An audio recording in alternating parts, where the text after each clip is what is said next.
Assalamualaikum dan salam sejahtera. Terima kasih atas kesediaan dan juga kesediaan anda menonton kami dalam Bicara Naratif pada malam ini di saluran Berita ATM dan juga di saluran TV1. Sudah pasti kalau kita ikutkan perkembangan kes terbaru bagi pandemik COVID-19 yang terkini, kes sembuh masih lagi mencatatkan 4 angka mendahului kes jangkitan baharu yang juga mencatatkan 4 angka, namun kita sedari upaya untuk melengkungkan nilai jangkitan R0 yang telah pun ditetapkan oleh Kementerian Kesihatan Malaysia. Cuma persoalan yang lebih penting apabila kita masih lagi menjalani penghidupan di bawah Perintah Kawalan Pergerakan, di bawah Akta Kawalan Penyakit Berjangkit dan juga di bawah Ordinan Darurat Kuasa-Kuasa Perlu bagi tahun 2021. Banyak persoalan penting yang perlu kita laksanakan bersama dan sudah pasti ia memberi kesan dan juga korelasi kepada perkhidmatan awam dan juga kualiti penyampaian perkhidmatan awam. Dan sudah pasti pada malam ini kita akan juga bercerita bagaimana institusi perkhidmatan awam termasuk anggotanya dan juga institusinya dapat menjalani penghidupan dan juga melaksanakan bidang-bidang tugas di bawah Ordinan Darurat Kuasa-Kuasa Perlu dan juga di bawah Perintah Kawalan Pergerakan. Untuk itu saya amat bersati bersama dengan tetamu cukup istimewa pada malam ini iaitu yang berbahagia Tan Sri Muhammad Khairul Adib Abdul Rahman, Ketua Pengarah Perkhidmatan Awam. Assalamualaikum, selamat malam Tan Sri. Waalaikumsalam, terima kasih. Baik, alhamdulillah, terima kasih bersama kami dalam Bicara Naratif. Sudah pastinya lebih setahun kita menjalani penghidupan di bawah era pandemik COVID-19 yang menyerang negara dan juga di peringkat global. Cuma persoalan penting adalah bagaimana pelaksanaan dan juga tamsilan bagi pelaksanaan perkhidmatan awam itu telah pun diterjemahkan melalui beberapa peraturan baharu yang telah pun diperkenalkan, malah beberapa gerak kerja yang telah pun dilaksanakan. Secara mukadimahnya, bagaimana Tan Sri melihat norma baharu yang telah pun ditetapkan bagi perkhidmatan awam bukan saja untuk institusi, kementerian tetapi juga anggotanya, Tan Sri? Okay. Terima kasih Encik Ismail kerana menjemput saya ke studio malam ini untuk berkongsi perkembangan semasa perkhidmatan awam, juga norma baharu perkhidmatan awam yang kita amalkan semasa. Kalau kita ingat kembali, COVID-19 ni mula dikesan di Malaysia pada 25 Januari tahun lepas. Hampir setahun sehari daripada mula dikesan di Malaysia. Dikatakan dia berasal daripada Wuhan. Tapi itu cerita yang lama lah. Tapi dah genap setahun. Dan kita juga pada bulan Mac 2020, kita untuk membendung penularan wabak COVID-19 ni, kita dah mengarahkan Perintah Kawalan Pergerakan. Di bawah Perintah Kawalan Pergerakan itu, JPA telah mengeluarkan satu arahan untuk semua pegawai-pegawai yang bukan tergolong dalam perkhidmatan perlu ini untuk bekerja dari rumah. Yang mana yang dikategorikan sebagai perkhidmatan perlu meneruskan tugas mereka di pejabat seperti mana yang diarahkan oleh ketua jabatan masing-masing. Jadi salah satu norma baharu dalam perkhidmatan awam ini adalah bekerja dari rumah atau BDR. Tapi BDR ini, Cik Ismail, bukan satu perkara yang baru. Kita pernah pilotkan dahulu di 2 jabatan kerajaan. Tetapi kita tak dapat keputusan yang muktamad sebab kita tak bersedia masa itu. Disebabkan oleh kelaziman ramai pada masa itu, dia suka berjumpa secara fizikal, mesyuarat dan sebagainya. Anak buah suka jumpa dengan ketua jabatan secara fizikal, ketua jabatan juga suka berjumpa dengan pegawai bawahan dia secara fizikal. Jadi keberkesanan BDR yang kita pilotkan masa itu tidak mendapat satu keputusan yang muktamad. Tetapi dengan COVID-19, dengan PKP ini, dia secara tidak langsung telah memaksa kita untuk berubah ke norma baru. Jadi salah satu norma baru yang kita lihat di bawah dalam keadaan semasa ini adalah bekerja dari rumah. Bekerja dari rumah ini, Encik Ismail, ada cabaran-cabaran juga. Kalau saya boleh ringkaskanlah cabaran tu, contohnya macam infrastruktur di rumah. Infrastruktur di rumah ni, kalau kita lihat, kebanyakan ada yang pegawai terpaksa menjalankan tugas dia di meja makan. Kadang-kadang anak berlari di belakang jika sekolah pun tutup. Jadi dia pun terpaksa juga kadang-kadang PDP, ada pengajaran dan pendidikan untuk anak-anak dia di rumah. Juga perlu diambil kira juga. Jadi ini cabaran-cabaran yang dihadapi because kita masa itu tidak bersedia. Dalam keadaan kita tiba-tiba diminta untuk kawalan pergerakan dan kita BDR-kan semua penjawat awam, kita ada masalah, ada cabaran di situ. Satu tadi dari segi infrastruktur di rumah. Tak ada bilik khas atau ofis di rumah yang kita sediakan. Banyakkannya buat di atas meja makan saja. Yang keduanya dari segi peranti. Kita di pejabat ada menyediakan komputer meja. Tetapi komputer meja tak boleh kita bawa ke rumah. Ada juga laptop yang disediakan tapi bilangannya tak mencukupi. Yang ketiganya dari segi broadband, capaian internet. Ada yang tempat yang mungkin capaian dia tidak selaju yang diharapkan. Yang keempatnya dari segi konten. Ada penjawat awam yang dalam menjalankan tugasnya memerlukan data-data, rujukan-rujukan fail dan sebagainya. Dan ini tidak tersedia masa itu. Tapi bagi sebahagian jabatan yang telah ada maklumat-maklumat di dalam dia punya sistem, ia tidak menjadi masalah. Yang kedua, isu yang cabaran yang kedua yang kita hadapi ada segi legal, perundangan. Dan kebanyakan urusan-urusan kerajaan, dokumen-dokumen ini ada dokumen-dokumen terperingkat nombor satu. Kadang-kadang dalam juga permohonan-permohonan kita kena mengemukakan dokumen asal atau dokumen dah disahkan. Jadi ini ada isu implikasi undang-undang. Mungkin kita perlu tengok balik SOP atau akta-akta yang perlu untuk kita pindah bagi membolehkan BDR ini dilaksanakan secara yang lebih teratur dan juga memenuhi kehendak semasa. Yang ketiganya, pengukuran prestasi. Yang di rumah macam mana, yang di jabat macam mana. Jadi ini masih lagi yang kita as and when kita progresses, yang ini akan kita cerakinkan dan kita akan mantapkan lagi. Okey.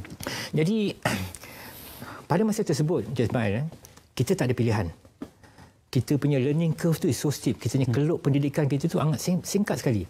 Kita, kalau saya nak bagi perumpamaan, kita macam dicampakkan dalam air dan pada masa itu juga kita kena belajar berenang. Ya. Itulah keadaan kita. Ya, keterbatasan yang ada dan keterpaksaan yang masa itu, itulah kita menggerakkan balik ke penjawaan supaya perkhidmatan-perkhidmatan kita ni tak terjejas. Walaupun kita lihat perkhidmatan perlu itu berada di hadapan, tetapi di belakangnya masih ramai awam yang memberi dokongan kepada tugas-tugas yang ada di hadapan. Namun demikian, walaupun kita adakan tadi, saya katakan tadi ada norma baru, satunya bekerja di rumah, tapi tak semua yang boleh bekerja di rumah, Cik Ismail. Contoh macam penguatkuasaan. Dia kalau duduk kat rumah, tak bolehlah dia buat penguatkuasaan. Ataupun kesihatan.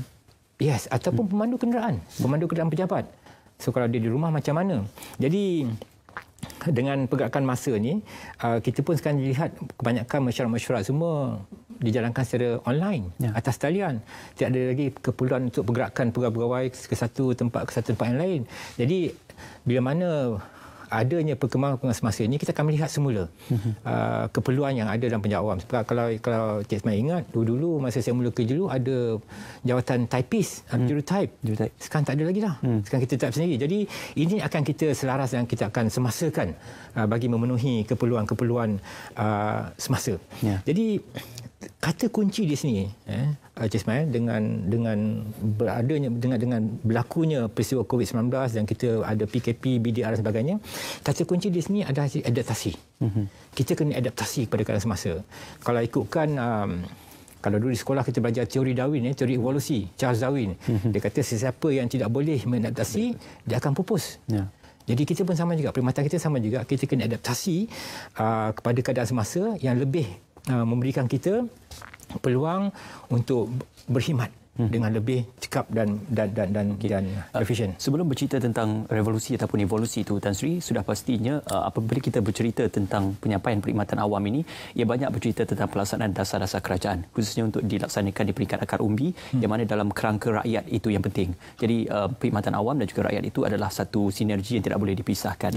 Jadi penilaiannya bukan sekadar kepada apa pelaksanaan kerja yang dapat dilaksanakan, cuma bagaimana pelaksanaan kerja itu memberi impak kepada masyarakat di samping kita mendepani pandemik COVID-19. Jadi apa pandangan Tan Sri dalam melihat isu ini perlu digerakkan secara bersama, kesan kepada rakyat dan juga kualiti perkhidmatan awam itu sendiri? Terima kasih, Cik Ismail. Kalau kita lihatkan semasa PKP yang pertama dahulu, macam seolah-olah macam total shutdown. Jadi keperluan-keperluan di pejabat kerajaan pun berkurangan dengan mendadak sekali. Tapi berbeza dengan PKP seterusnya, ada kegiatan-kegiatan yang dibenarkan. Jadi kegiatan-kegiatan ini memerlukan perkhidmatan-perkhidmatan daripada kerajaan, perkhidmatan daripada kaunter kerajaan dan sebagainya. Jadi di sinilah kita melihat kena ada penyesuaian pada kerajaan. Kita kena lihat juga keperluan daripada kita punya stakeholders dan juga penyampaian tadi. Tadi Cik Ismail soalan itu menyentuh berkenaan dengan bagaimana kita dinilai.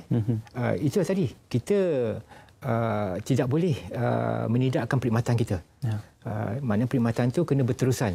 Jadi di sinilah adaptasinya penjawat awam itu perlu menyediakan perkhidmatan bila mana perkhidmatan tersebut diperlukan. So kita ada cabaran di situ, Cik Ismail.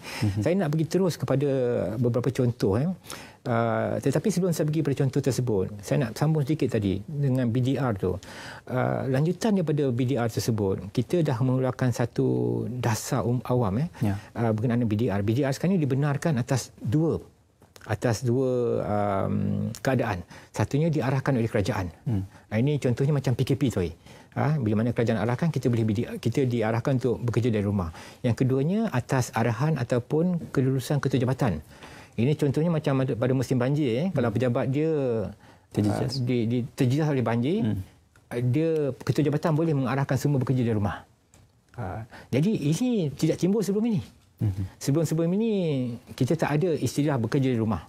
Jadi dengan keadaan COVID ini, dia telah membuka satu dimensi yang baru, satu pembaharuan, satu norma yang kita kena amalkan.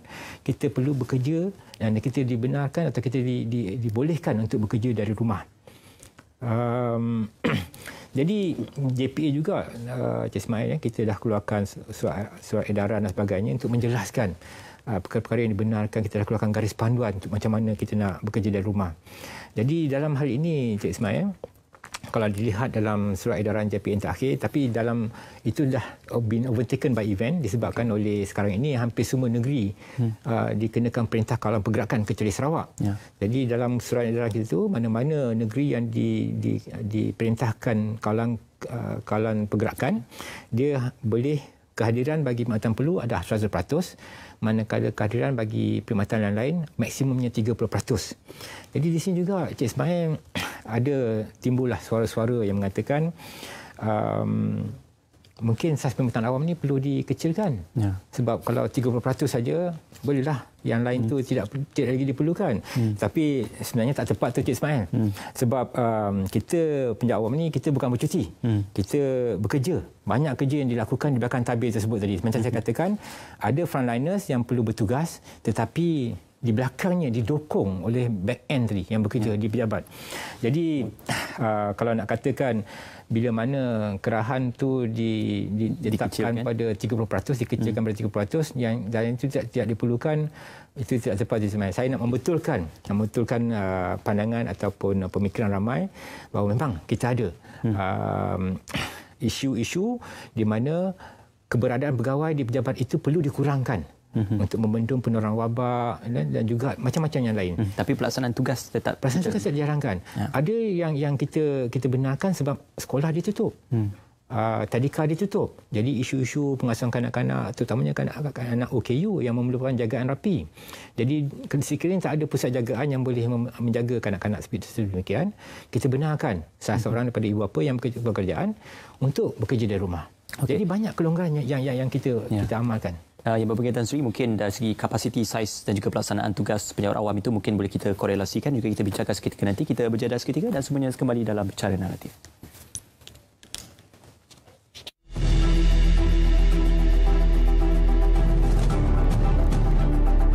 MyClick dan RTM Mobile kini satu logo, satu nama. RTM Click. Muat turun aplikasi RTM Click di Apple Store, Google Play Store, Huawei Apps Gallery. Ikuti secara langsung 5 saluran televisyen RTM, lebih 20 saluran radio RTM. Tonton kembali lebih 500 episod program siaran TV RTM secara percuma. RTM, maklumat sahih, jenama dipercayai.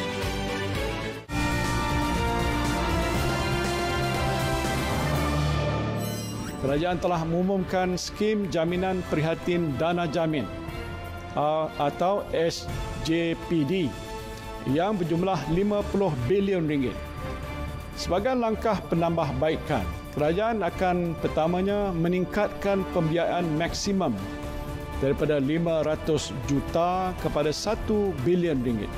Keduanya ialah memperluaskan skop pembiayaan pada pembelanjaan modal dengan tempoh jaminan sehingga 10 tahun, dan ketiganya membenarkan syarikat milik asing yang beroperasi di Malaysia untuk mendapat jaminan SJPD dengan syarat jumlah pekerja tempatan mereka adalah sekurang-kurangnya 75%.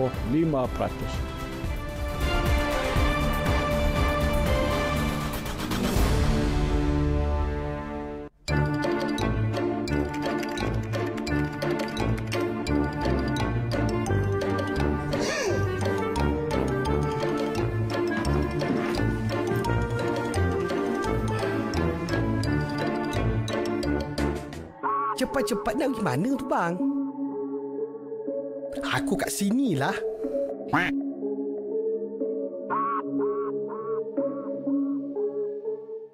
Aku tahulah kau comel, tapi kesihatan tu kena jaga. Kau tahu sekarang ni kan, kes dah banyak. Habis tu kenapa kau tinggalkan aku kat sini? Pandai pun.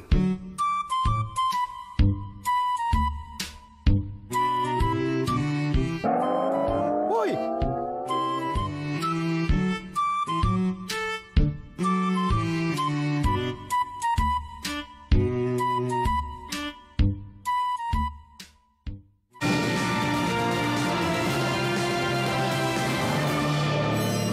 Hospital swasta telah bersetuju untuk menerima dan merawat kedua-dua pesakit COVID-19 dan juga bukan COVID-19 bagi meringankan tekanan pada sistem kesihatan awam. Kerajaan akan memperuntukkan 100 juta ringgit bagi tujuan ini.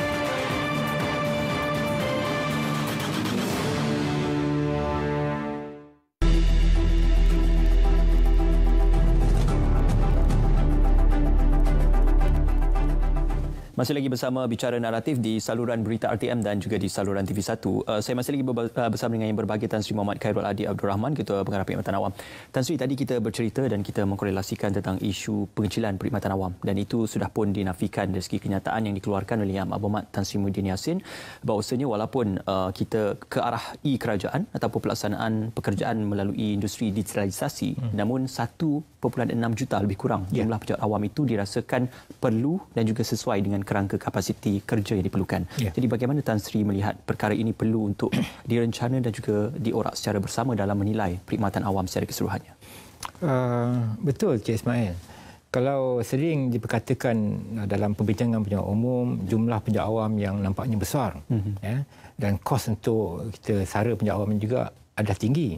Tapi kalau kita tengok dari kos saraannya 60 bilion setahun, kalau kita bahagikan dengan 1.2 juta lah, tak termasuk negeri yang di bawah pembiayaan persekutuan, puratanya lebih kurang 4,000 sahaja. Itu termasuk allowance dan overtime sama sekali. Jadi nak mengatakan kos untuk satu pejabat awam, kadang-kadang pemandu di swasta pun dapat lebih daripada 4,000. Jadi bilangan yang ramai ini sebenarnya bila mana penduduk kita bertambah, akan ada pertumbuhan bandar yang baru. Di situ diperlukan balai polis, balai bomba, klinik kesihatan, sekolah dan sebagainya.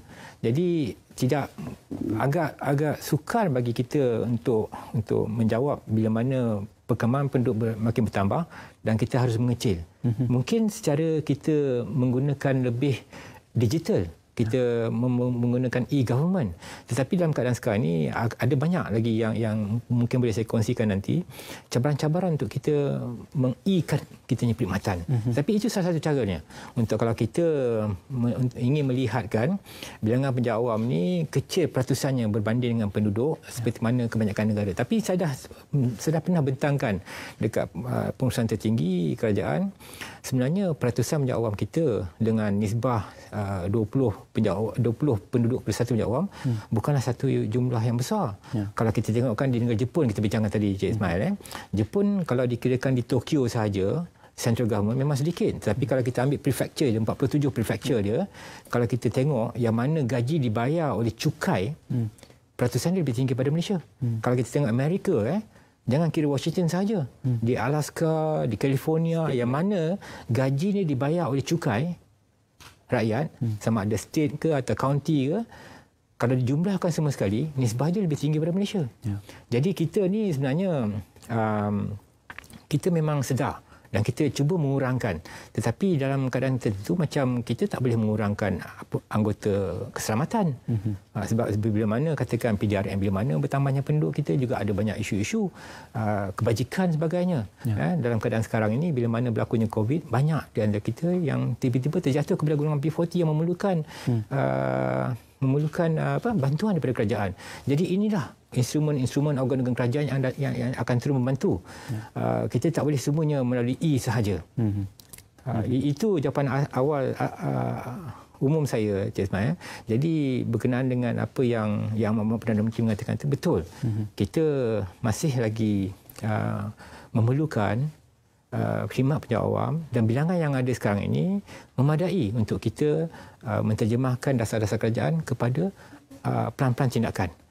bagi membantu kerajaan. Cuma dalam sistem e-kerajaan itu kita sedia maklum bukan ini baru pertama kali kita melaksanakan sistem e-kerajaan, kerana sebelum ini banyak sudah pun dilaksanakan seperti e-perolehan, e-tender dan juga beberapa sistem lagi yang telah pun dilaksanakan. Malah permohonan secara dalam talian juga sudah mula digunakan untuk mengganti pakai permohonan secara fizikal. Jadi perkara-perkara seperti ini bukan sahaja disebabkan keterdesakan pandemik COVID-19 tetapi juga kepada perubahan semasa. Betul. Jadi apakah dalam dari segi peranan dan juga sistem e-kerajaan ini kita sudah bersedia untuk menyediakan secara sepenuhnya penawaran sistem e-kerajaan ini? Okey, terima kasih Cik Ismail. Memanglah COVID-19 ni adalah satu insiden yang amat menyedihkan. Banyak yang terkesan oleh sebab COVID-19. Tetapi ada pepatah Cina yang mengatakan di dalam satu kesusahan itu ada peluang. Jadi kita lihat di sini di sebalik COVID-19 itu banyak perkembangan positif yang boleh kita ambil iktibar atau kita boleh gunakan sepenuhnya. Satunya ialah digitalisasi ataupun e-government tadi. Jadi kalau kita tengok semasa PKP pun ramai dah pandai order makanan melalui telefon. Malahan sebelum tu juga Encik Ismail, generasi millennials ni dia kalau nak pergi bercuti dengan satu handphone saja dia boleh order di Grab, ada kenderaan dia, boleh order tiket kapal terbang, duduk tempatnya mana, apa makanan dia nak dalam kapal terbang, sampai di negara yang dilawat tu pun ada pengangkutan dia sampai ke hotel semua. Dalam satu talian sahaja. Jadi itu ya dengan diari. Itu golongan milenial, tapi kita juga ada golongan-golongan yang masih menghadapi cabaran. Ada yang tak percaya pada e-wallet ni. Jadi berbalik kepada kerajaan, pada tahun 2019 perkhidmatan E2E kerajaan hanya berjumlah lebih kurang 20.2%. Bila mana berlaku PKP, kita melihat ramai yang memerlukan perkhidmatan tapi dia tak boleh keluar rumah. Dia memerlukan perkhidmatan elektronik daripada kerajaan. Perdana Menteri telah mengarahkan kita untuk ramp up kita punya servis yang kita boleh tawarkan melalui E. Jadi pada penghujung tahun 2020, target kita adalah 40%. Capaian yang boleh, perkhidmatan yang boleh capai melalui internet. Tapi kita telah berjaya mencapai sebanyak 46.8%. Satu lagi Cik Ismail yang saya nak berkongsi, dari segi e-payment. Kita sebenarnya targetkan pada 2020 ni, pembayaran kepada perkhidmatan kerajaan ini juga salah satu pada arahan kabinet dulu untuk supaya rakyat kita bergerak ke arah cashless, tanpa tunai, menggunakan pembayaran melalui E sahaja. So kita target kita 70%. Tapi pencapaian kita hanya lebih kurang 62.9%. Bagi masa depan ni kita dah letakkan KPI tiap-tiap ketua setiausaha tu untuk kenaikan 5%. Daripada keadaan sekarang ni untuk naikkan 5%. Jadi bila kita tengok balik Ismail, saya nak berkongsi satu graf yang kita buat. Pilotkan di utara kita dah minta tadi JPJ, Jabatan Pembangunan Jalan dan juga Jabatan Immigration untuk gerakkan pembayaran secara cashless ni. So kalau tengok di graf ni Cik Ismail, kalau saya boleh berkongsi di sini, pada bulan sampai bulan 10 ni, bulan 9, pembayaran yang biru ni melalui cash masih tinggi lagi. Yang merah ni, tetapi bila kita galakkan diorang bayar, ada yang sampai tinggi. Ini JPJ. Ya. Yang di sini, ya. Ada yang sampai 100%. Baik. Ini di Perlis. Ini di mana ni? Di Perlis, JPJ Perlis. Ini Batu Uban. Ini Sukan Petani. 99.99%. Disember saja mencatat 100%. Yes, Disember sahaja. Di Jabatan Immigration, dia mencapai sehingga 96% pembayaran melalui E. Jadi ini yang perlu kita tingkatkan. Tapi cuma masih ada golongan sebilangan daripada penduduk Malaysia yang tidak yakin. Dia tidak percaya pada e-wallet ni. Dia suka bayar tunai juga. Tapi bagi kita, Cik Ismail, pembayaran melalui tunai ini ada risikonya, ada kosnya sebab kita kena menggajikan pengawal keselamatan bersenjata bila mana kita hantar duit ke bank. Ini juga kos pada kita. Jadi kita lebih suka sekiranya pembayaran-pembayaran ini dapat dilaksanakan secara E sahaja. Jadi tetapi having said that, bukan semua perkhidmatan kita boleh kita adakan secara E serta-merta. Kita kena ada dua sistem running selari atau serentak. Yang E juga, tapi yang tradisional masih ada juga. Kalau boleh E ni, kita boleh kurangkan counter, kita boleh kurangkan interface manusia dan manusia. Kita boleh mengurangkan isu-isu integriti. Isu-isu rasuah. Bila kurangnya ketirisan. Jadi, tetapi dalam keadaan semasa ni, walaupun kita nak, tapi kita terpaksa menyediakan dua sistem yang bergerak serentak. Ada yang counter yang ada counter yang tradisional. Because masih ada di kalangan rakyat kita yang masih nak bayar melalui cara tunai. Jadi mungkin ini yang saya tengah belajar sekarang, behavioral insight. Macam mana kita nak galakkan orang untuk bergerak kepada lebih pada cashless. Okey. Platform itu boleh kita sediakan, cuma dia masih lagi bergantung kepada tujuan dan juga kehendak pengguna, ya. Tapi namun dalam angka 62.9% itu saya kira pernah dicatatkan satu ketika dahulu tahun lalu penggunaan e-payment di Malaysia ini adalah lebih tinggi berbanding dengan negara-negara maju yang lain, khususnya negara Jepun dan malah negara-negara jiran yang lain juga. Jadi itu amat membanggakan juga untuk negara kita. Tan Sri, mungkin persoalan yang keduanya adalah kita bercerita tentang bagaimana kita melihat isu-isu sumber manusia ini adalah satu perkara yang penting, dan ini banyak diterjemahkan melalui pengurusan sumber manusia dalam kalangan perkhidmatan awam. Semuanya seketika nanti kita akan berjeda seketika. Kita akan ganti dulu persoalan dan kita kembali selepas ini. Okay.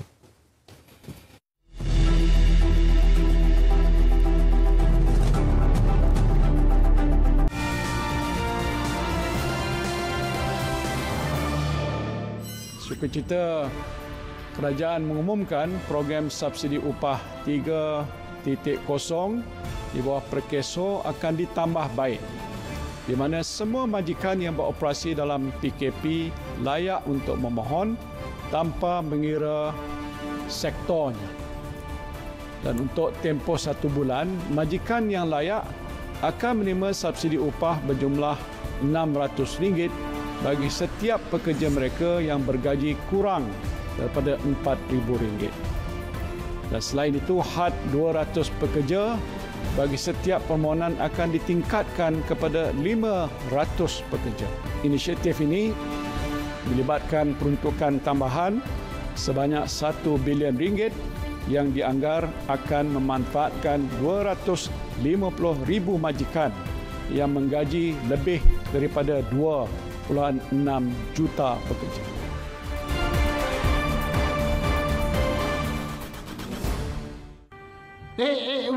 Masih nak keluar lagi? Duduk rumah je lah. Ingat, elakkan 3C. Crowded place, kawasan sesak, elak. Confined space, kawasan sempit, elak. Close conversation, jaga jarak bila bercakap. Kalau kita elakkan 3C ini, susah virus nak tersebar. Patuhi SOP, ikut syarat PKPP. Lindungi orang berisiko tinggi, jaga penjarakan fizikal. COVID-19 tak pilih mangsa. Awak boleh kena, awak boleh kena, semua boleh kena. Ingat, sama-sama kita jaga kita. Budayakan norma baru. Bersama-sama kita putuskan rantaian COVID-19.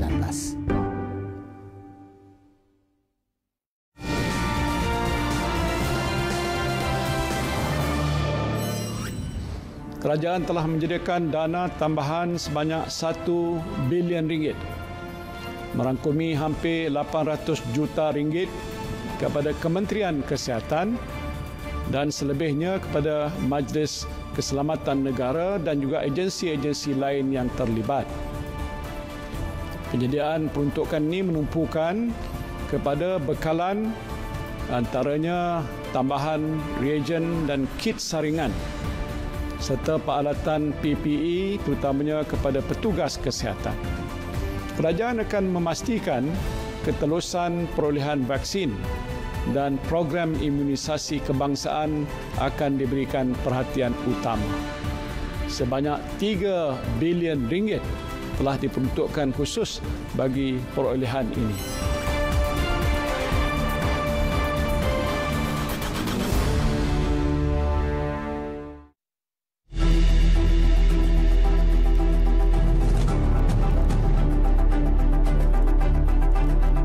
Ya, bersua kembali dalam bicara naratif di saluran berita RTM dan juga di saluran TV1.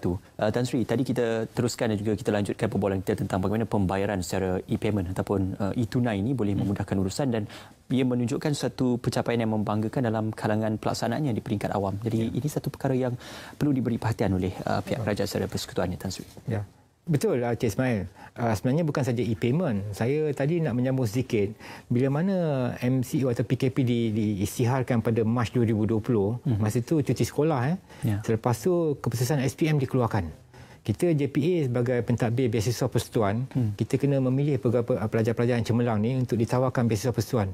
Jadi pada masa tersebut kita mengadakan tawaran, kita buat interview semua online 100%. Saya masih ingat lagi Cik Ismail, saya pergi melawat salah satu pusat temuduga di mana pelajar yang di temuduga itu berada dalam talian. Dia mula-mula dia kena keluarkan IC dan nak tunjuk ini dia dan orang yang sama untuk verify lah. Untuk verify. Okay. Itu because kita macam saya kata dah, dalam keterbatasan yang kita ada, kita tak persediaan pun tiba-tiba saja kita diminta PKP, kita dah adapt.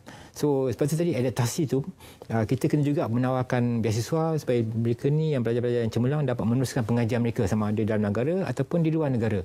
Jadi dalam keterbatasan yang ada tersebut, kita improvise, kita minta panel untuk interview online. Tetapi panel ni lah kadang-kadang dia lebih suka fizikal because dia akan tengok kasut warna merah ke, penampilan, body language, mata dan sebagainya. Tapi dalam keadaan yang keterbatasan yang ada tersebut, kita mengadakan daripada proses penawaran sampai kepada proses menawarkan beasiswa tersebut 100% online. Jadi ini juga merujuk kalau kita gantung persoalan kita tentang isu pengurusan sumber manusia. Sudah pasti sama ada di peringkat swasta ataupun kerajaan, isu sumber manusia ataupun human capital ini adalah satu benda penting. Sektor ekonomi ini diberikan perhatian khususnya sejak puluhan tahun pemerintahan kerajaan dalam isu-isu perkhidmatan awam dan sebagainya. Jadi bagaimana pengurusan sumber manusia diterjemahkan dalam satu bentuk pelaksanaan perkhidmatan awam yang efektif dan juga mencapai standard yang ditetapkan bukan sahaja di peringkat tempatan tetapi juga di peringkat antarabangsa. Okay. Terima kasih Cik Ismail. Sebelum pada ini kita ada satu dasar latihan sektor awam. Di bawah dasar latihan sektor awam ini kita mensyaratkan semua jabatan untuk memperuntukkan 1% daripada jumlah emolumen dia untuk tujuan latihan. Dan kita syaratkan semua penjawat awam untuk menghadiri sekurang-kurangnya 7 hari latihan dalam tempoh setahun. Jadi 1% emolumen, kos gaji dan juga 7 hari latihan. Tetapi sekarang ni kita bergerak ke tahap yang lebih tinggi. Kita akan menggunakan satu dasar pembangunan sumber manusia. Di bawah dasar pembangunan sumber manusia ini, kita akan melihat pada 3 dimensi. Satu ialah pembangunan kompetensi, keduanya penilaian prestasi dan ketiganya penilaian potensi. Jadi tiap-tiap penjawat awam ni kita akan memberikan mereka pengetahuan dari segi pengetahuan generik dan pengetahuan spesifik. Pengetahuan generik ni semua penjawat awam mesti ada maklumat, mesti ada kenegaraan dia because dia penjawat awam. Dia kena tahu dari sistem government, dari segi sistem kerajaan, dari segi perjalanan kerajaan. Ini pengetahuan generik, tak kira dia pembantu pejabat ke ataupun dia ketua setiausaha. Dia maklumat yang dia tahu mengenai kerajaan tu mestilah yang sama because mereka ini adalah kakitan kerajaan. Itu dari segi pengetahuan generik. Dan yang satu lagi pengetahuan spesifik. Pengetahuan spesifik ni kalau dia engineer, kita akan tingkatkan pengetahuan kepakaran dia. Jadi dalam penilaian yang terakhir tadi, penilaian potensi itu, di sinilah kita akan membentuk kerjaya dia dari segi kenaikan pangkat, dari segi laluan fast track, dari segi pembangunan subject matter expert atau kepakaran masing-masing.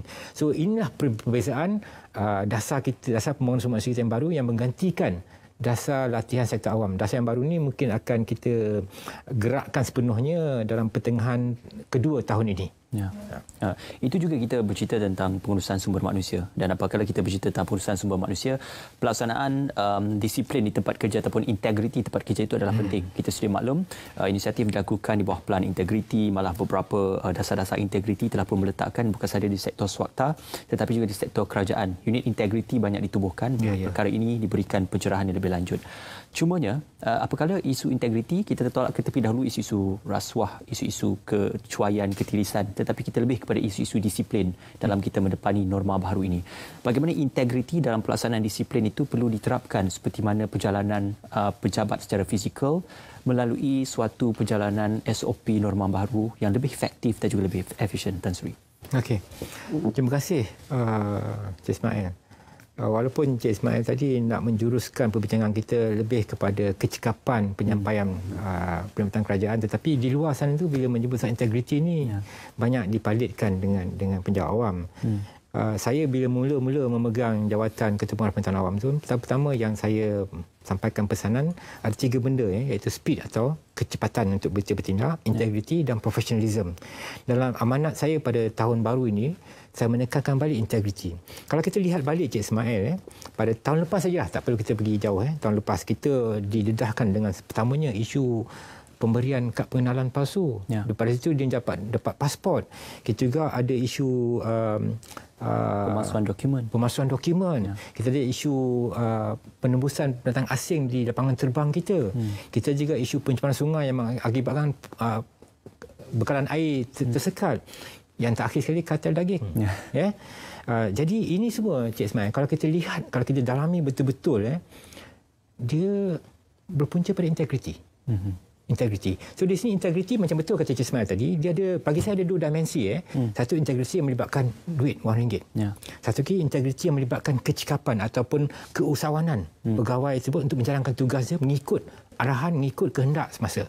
Jadi sekiranya dia mengambil kerja dia sambil lewa, itu juga pegawai yang tidak integriti. Jangan bukan saja yang terdedah dengan habuan-habuan yang lain, tapi dalam menjalankan tugas, kalau dia tidak menjalankan tugas mengikut apa yang diarahkan, mengikut apa yang di KPI-kan, dia juga tidak punya integriti.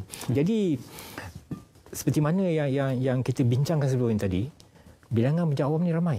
Kita ada 1.58 juta penjawat awam di 3 peringkat kerajaan. Kerajaan Persekutuan, Kerajaan Negeri dan Kerajaan Tempatan. Jadi isu integriti ni Cik Ismail bukan lagi isu individu tetapi ataupun isu dalaman organisasi. Bagi saya ia isu kita bersama. Kita semua kena ambil peduli, kita semua kena ambil tahu. Kita dalam agama kita pun kita dikatakan iman kita ada 3 peringkat.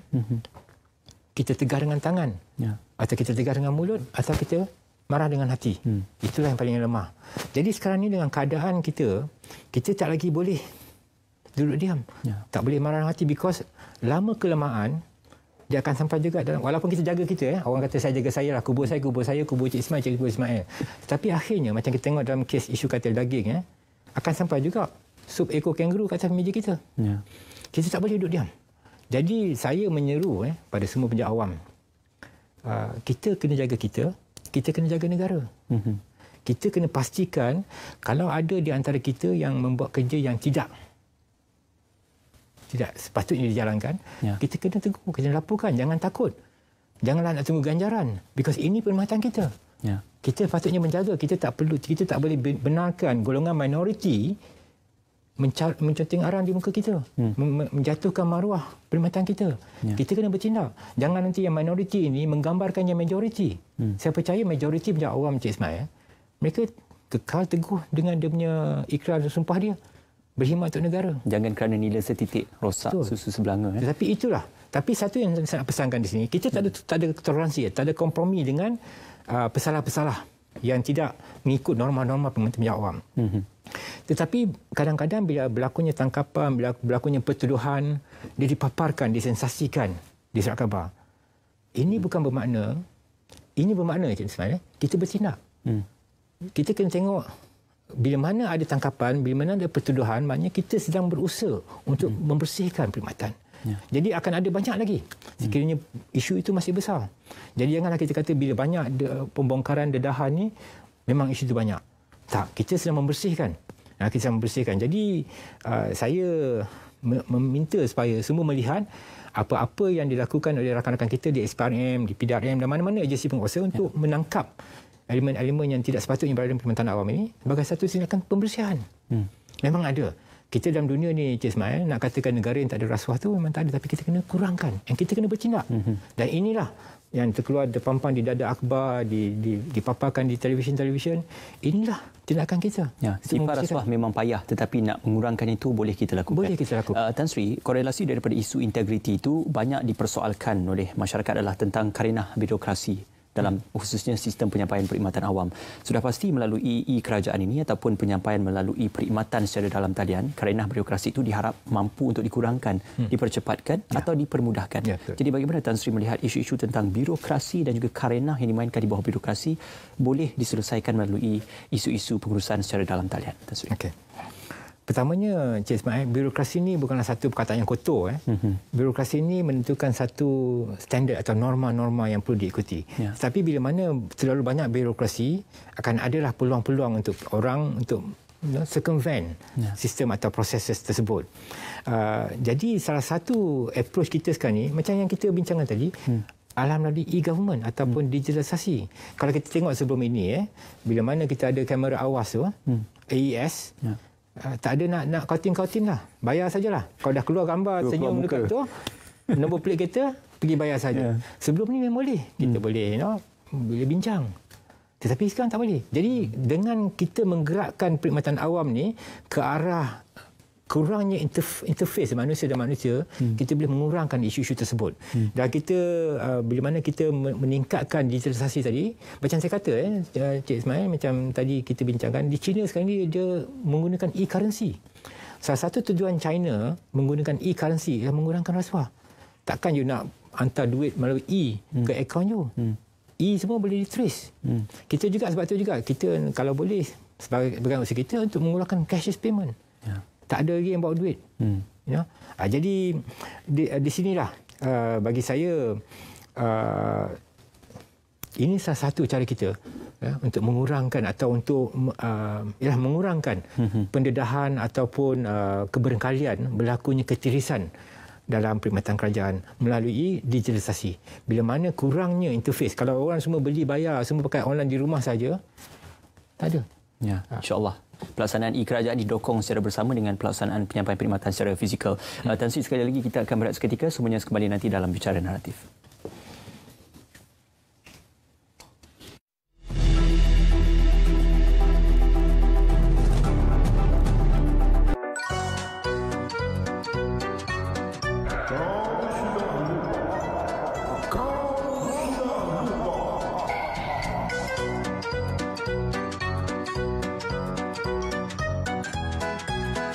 Memakai pelitup muka.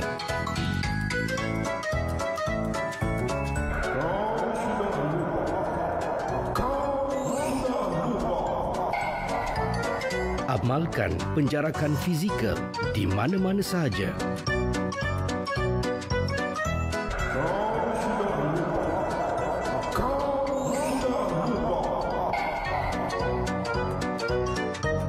Menggunakan aplikasi MySejahtera sebelum masuk ke premis.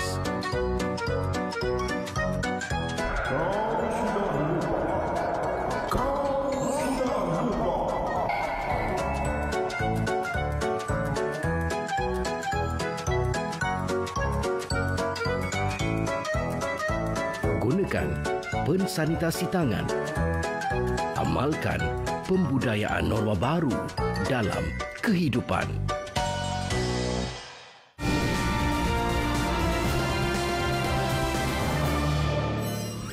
Realistiknya, program vaksinasi ini dijangka berjalan secara berperingkat sehinggalah tempoh keseluruhan selama 12 bulan. Dan ini bermakna kumpulan pertama yang dijangka menerima vaksin ini adalah pada awal Mac dan mendapat meliputi lebih daripada 80% atau hampir 27 juta penduduk Malaysia menjelang suku pertama tahun 2022.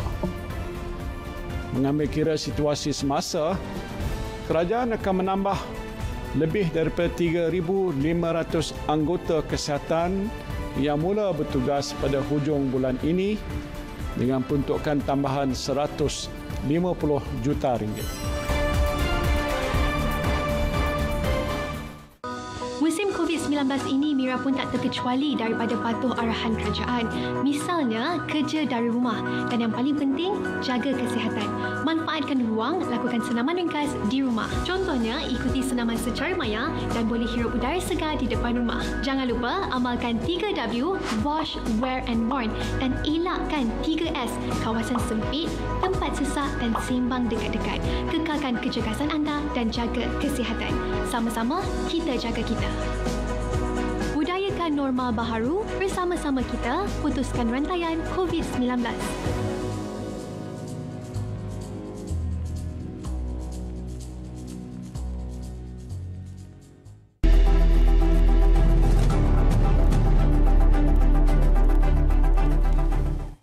Ya, kita bersua kembali dalam bicara naratif di saluran berita RTM dan di saluran TV1. Saya masih lagi bersama yang berbagi Tan Sri Muhammad Khairul Adib Abdul Rahman, juga merupakan Ketua Pengarah Perkhidmatan Awam.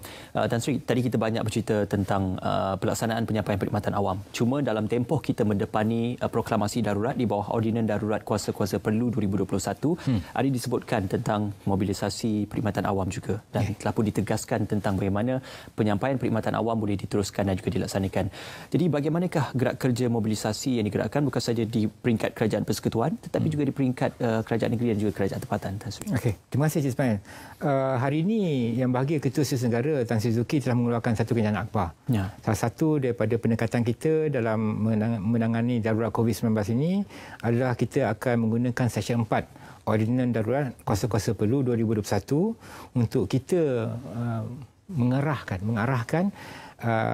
pertukaran penjawam secara pertukaran sementara. Ya. Jadi di sini Ismail, di bawah Ordinan Darurat Kuasa-Kuasa Perlu 2021, Seksyen 4 membenarkan kerajaan untuk menggunakan aset-aset swasta, aset-aset yang ada, ya, termasuk juga keperluan guna tenaga manusia. Ya. Jadi dalam hal ini memandangkan darurat COVID ini mungkin akan memerlukan kaki tangan tambahan di beberapa kementerian, di beberapa jabatan atau di beberapa lokaliti.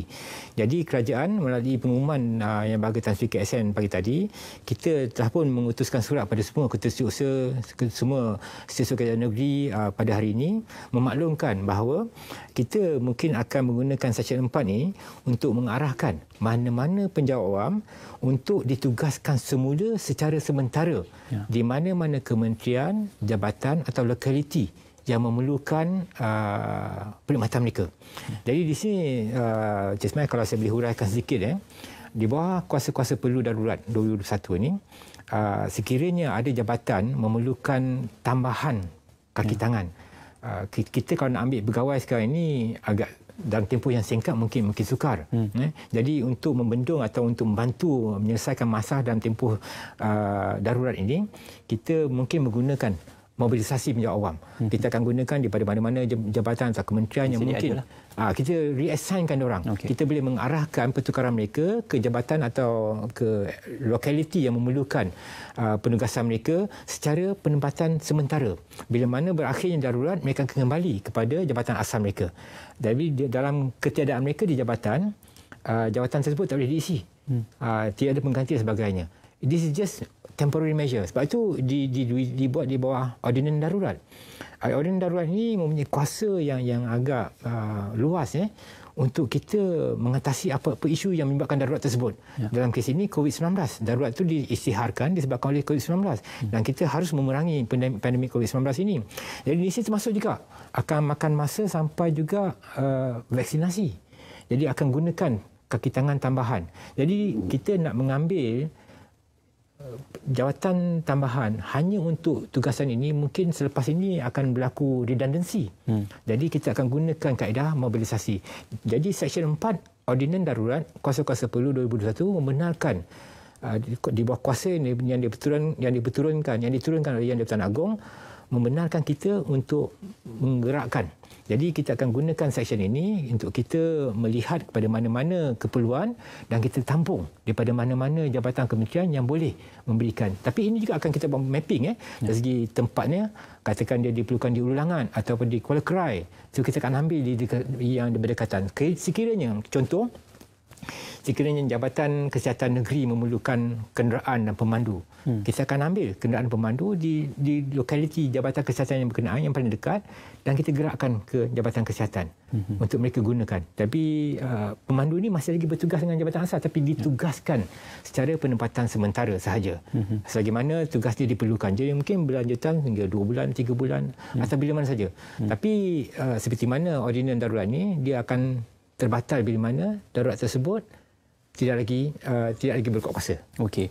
Dalam hal ini, perubahan yang berlaku dari segi catatan kes harian yang berlaku pandemik COVID-19 di peringkat tempatan juga, banyak beberapa arahan-arahan terkini yang diberikan oleh pihak kerajaan. Adakah tujuan mobilisasi dan juga perkara-perkara di bawah ordinan darurat juga akan disesuaikan melalui perubahan-perubahan semasa dan juga kadar jangkitan semasa bagi COVID-19?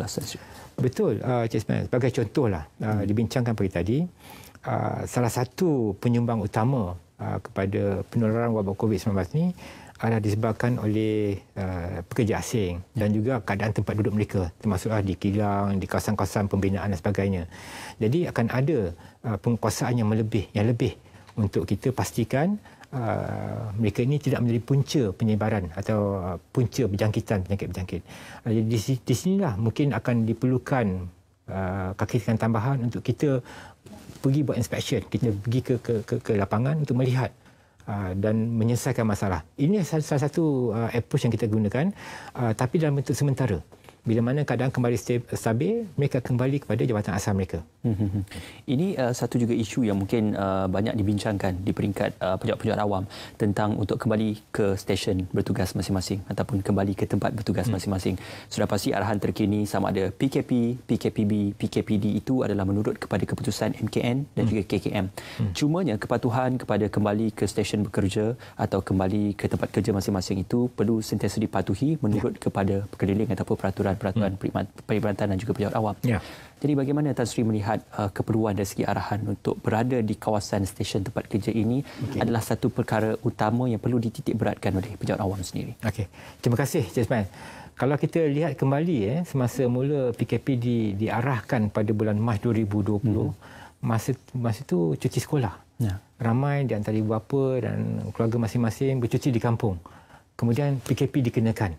Ramai yang tersangkut di kampung. Yang kita kena buat urusan supaya mereka ni boleh kembali. Tapi dalam keadaan jangkitan yang masih tersebut, banyak yang tergendala. Tapi dalam keadaan sekarang ni, bila mana PKP yang terbaru ni diumumkan pada 11 Januari, dia bukan musim cuti sekolah. Tetapi ada juga, kita kena betul-betul juga lah. Ada juga yang mengambil kesempatan untuk lari. Jadi kita minta ke semua ketua jabatan sebenarnya untuk buat random check. Dalam telefon tanya di mana, tunjukkan dia geografi, dengan dia punya location kat mana. Kita ada. Itu cara-cara dia. Kita tanya kat mana, tunjuk gambar kat keliling, WhatsApp call, video call. Ini tugas-tugas ketua jabatan masing-masing untuk memastikan pejabat awam ni berada di stesen mereka. Because kita ni pada bila masa kita boleh arahkan mereka kembali ke pejabat. Dia bukannya bercuti, Cik Ismail. Dia masih bertugas tetapi ditugaskan di rumah. Jadi kita boleh dalam surat edaran yang kita keluarkan tersebut, arahan bertugas dari rumah ni boleh kita batalkan pada bila masa bila mana keperluan untuk mereka berada di pejabat diperlukan. Okey.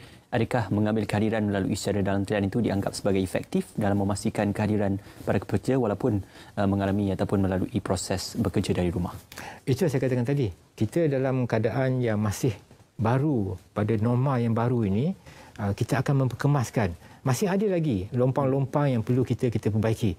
Tapi kita akan bergerak ke atas tersebut. Mungkin dalam jangka masa terdekat atau yang medium term, kita boleh menyelesaikan masalah ini. Bila mana sistem terus mantap untuk kita benarkan mereka bekerja rumah. Jadi saya katakan tadi, bekerja rumah ni kita hanya benarkan pada dua keadaan saja.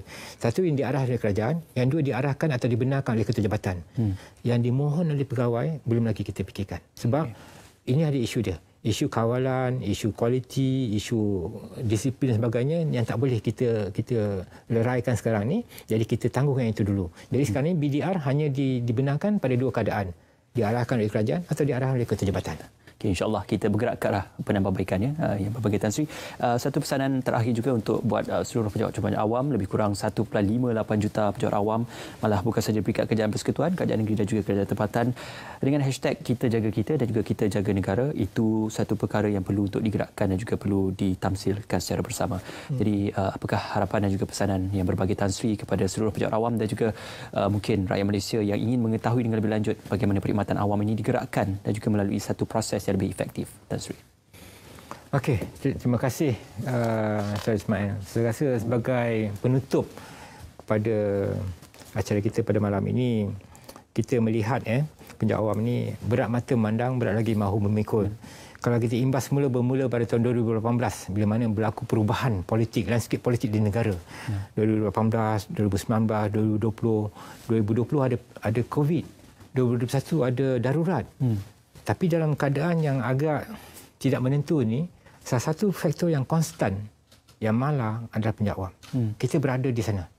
Di merata tempat, perkhidmatan kita masih kita sampaikan demi untuk kebaikan rakyat dan negara.